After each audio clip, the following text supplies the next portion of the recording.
Сәлеметсіздер ме балалар, қалайсыздар? Бүгін сіздермен әдебиеттік оқу 4-ші сынып 3-ші бөлім 97-ші сабақ. Сабақтың тақырыбы роботтың болашағы. Балалар, бүгін барлық тапсырмаларды орындаймыз. Сабақтың соңына дейін қарап, лайк басып, комментарий жазып, подписка кнопкасын басып отырыңыздар балалар. Ендеше бізге берілген бірінші тапсырманы қарайық. Шығарма мазмұны бойынша сұрақтар қоямын. Сұрақтарға жауап беремін. Ойлан, бірінші суреттегі болашақтың роботтарына қандай сұрақ қояр едің?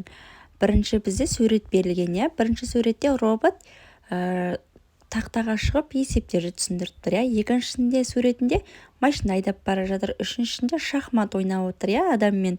Енді сен жаза аласың ба? Машина айдай аласың ба?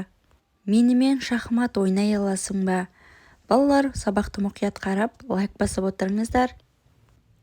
Робот қарқынды дамып келе жатқан болашақтың жоғарғы технологиясы. Робот чех тілінен аударғанда робота еріксіз еңбек, құл деген сөзді чех жазушы Чапек ойлап шығарған. Ол сөз алғашқыда шебер адам мағынасында қолданылады. Робот адамның жануарлардың қызметтері мен іс-әрекеттерін ішінара немесе толық атқарады. Алғашқы роботтар адамның қозғалысы мен сырт пішінін қайталады. Олар ойын-сауық мақсаттарында. Кішкентай робот туралы ертегі. Ерте заманда бір кішкентай робот өмір сүріпті. Басқа роботтар сияқты оны да зауытта жасап шығарған еді.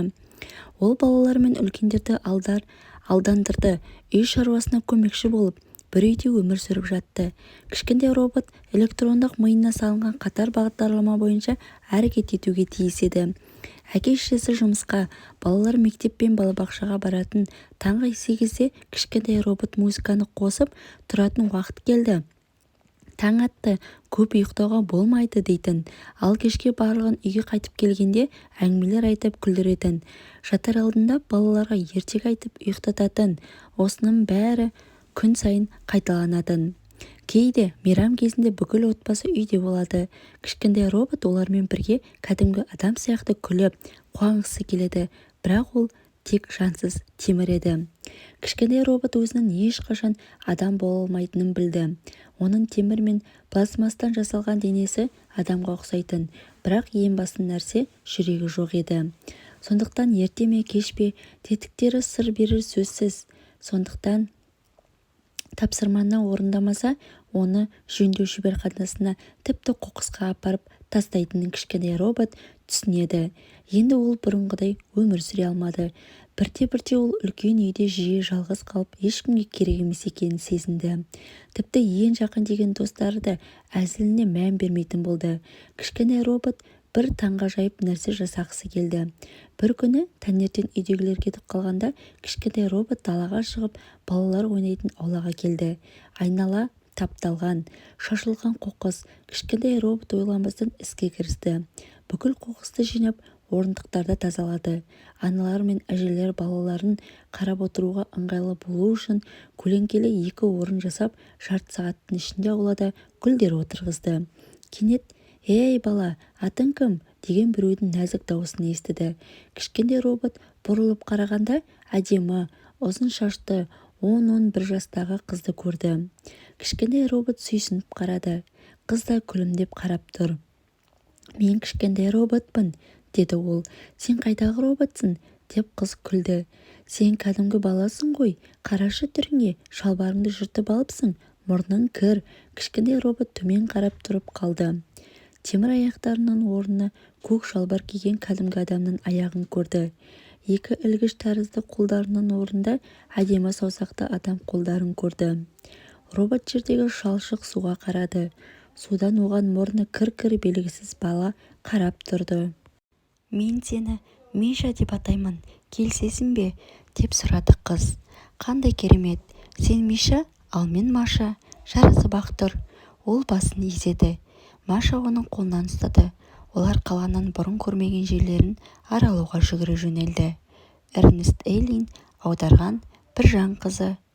Ал келесі 2-ші тапсырма тұрмыстық техника құралдарының жұмысымен байланыстырып, роботтың әрекетін қалай түсіндірер едің? Етістік сөздерді пайдаланып әңгімеле. Пісіреді, қаптайды, жуады. Есептейді робот, яғни құрастырады, кептіреді, жинайды, құйып жабады.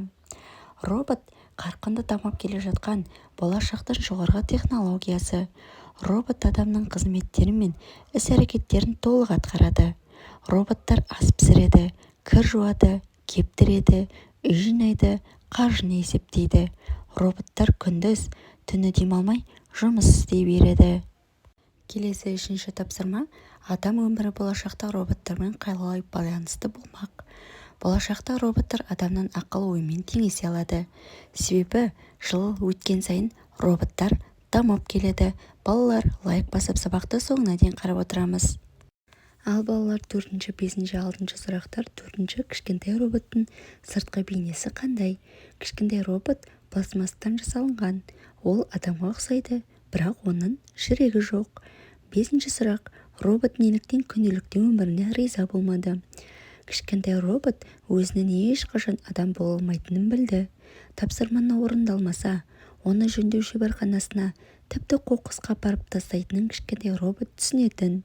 Бірте-бірте ол үлкен үйде жиі жалғыз қалып, ешкімге керек емес екенін сезінді.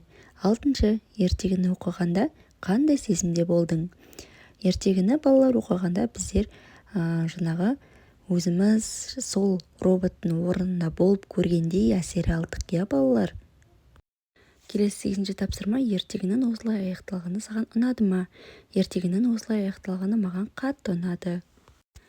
Пайдаланылды. Қазіргі кезде көптеген тұрмыстық қызметтерді атқаратын, қадағалайтын мүгедектер мен сәбилерге көмекші тағы да басқа роботтар жасалды. Робот адамдарды бір сынанды ауыр зиянды су астында, ғарышта істелінетін жұмыстардан босатып, үнемі жетілдіріліп келеді. 9-ші, кішкентай роботтың қимыл қозғалысын, ширасын келтіріп, топ-топ болып билеңдер делінген, балалар. Ал балалар, келесі қорытынды 10-ші тапсырма. Кішкентай роботтан қандай үлгі алар едің? Менің болашақ робот досым деген тақырыпта қиял ғажайып мазмұнында сурет сал, немесе қиял ғажайып әңгіме жаз. Менің робот досым болғанын қалаймын. Менің робот менің ойымды түсінетін, ақылды, сабағыма көмектесетін робот болғанын қалаймын. Күнде екеуміз ойнап, сабақты бірге орындап, бірге ұйықтап, уақытымызды көңілді өткізер едік. Сосын саябақты қыдыратын едік. Әрине, бұның бәрі қиял. Бірақ кейде қиялды шындыққа жанасып жатады. Мүмкін болашақта арманымдағы роботымды өзім құрастырып шығарармын. Мен роботымды құрастыру үшін ұзақ күтуге дайынмын. Ал балалар, біздің сабағымыз осымен аяқталды. Сабақ сіздерге ұнады деген ойдамын. Келесі сабақта кездескенше сау болыңыздар, балалар.